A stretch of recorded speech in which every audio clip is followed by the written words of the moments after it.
everybody, it's Barbara and welcome back to another card construction and background video. Today I'm showing you some new MFT products being released in October.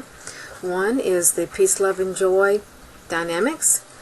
Another one that I just showed you was the new stitched Oval STAX Die-namics. And here we have the fine Chevron background. I'm going to ink that up with some Versamark and stamp it on Kraft cardstock paper. I like to use Versamark sometimes because it just gives you a hint of color, I guess you would say. It's clear, but it darkens where you stamp, and so it gives you just an impression.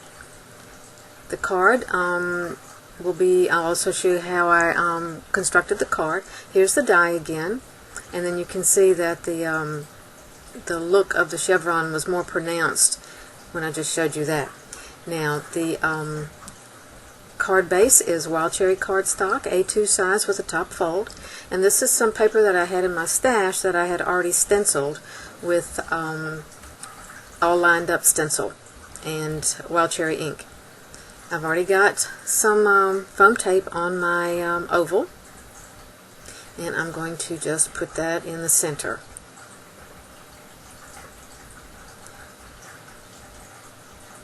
And now I'm going to add a wreath.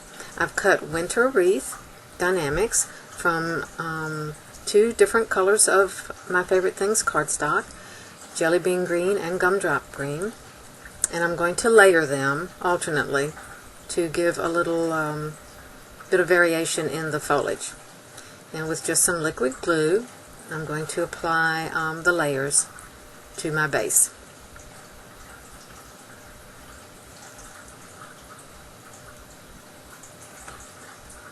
I like to use at least two different colors of the greens for the wreath because, like I said, it gives some variation in the foliage, just like natural foliage would do.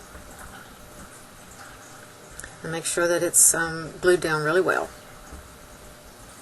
And now for the third layer. I have the lighter green sandwiched in between two of the darker greens.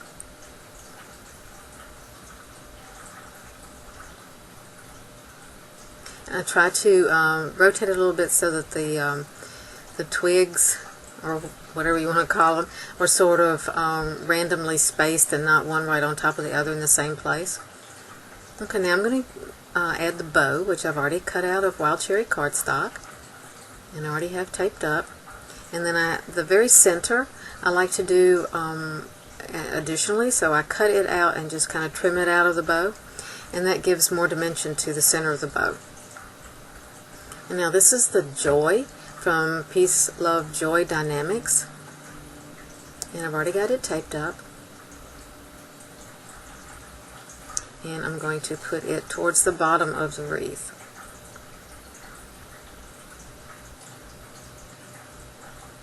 I like the glitter paper, just gives a little festive look, I think.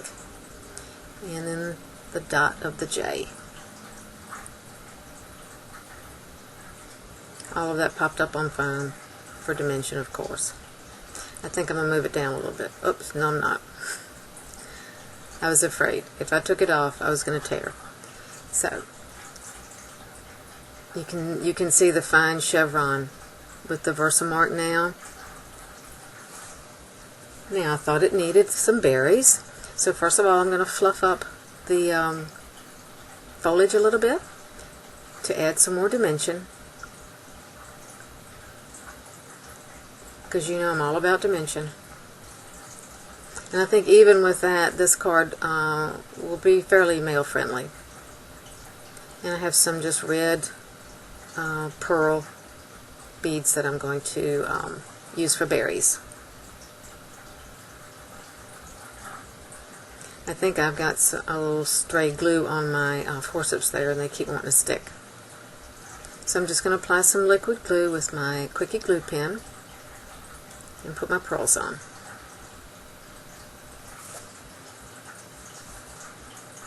They can be a little pesky to apply, especially if you have some glue on your forceps or whatever. but I think all green wreaths need some red berries. What do you think?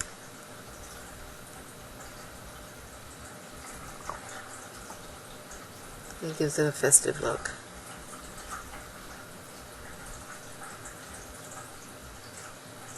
I don't really like the adhesive that is already under the pearls, because it's usually larger than the pearls themselves, and you can see it sticking out around them, and I just don't like that look. I think it really takes away from your project. So I like to take them off of the backing and just glue them down.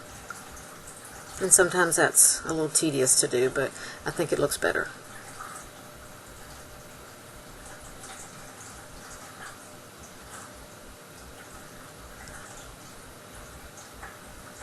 And I'm going to put 5 clusters, because I also feel that an odd number of clusters looks better just artistically. This one was giving me some trouble. Did not want to let go.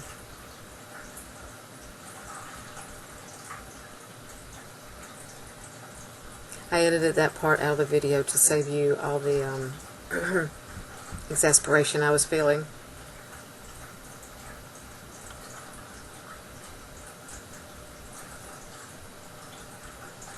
So we're getting there on the 4th cluster of berries.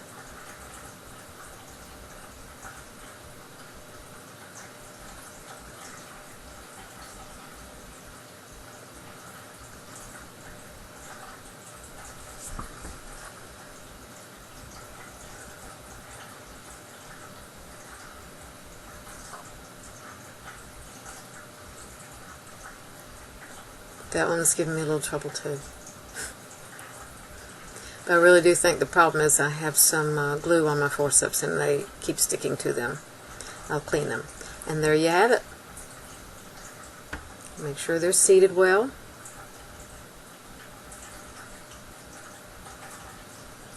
And won't come loose.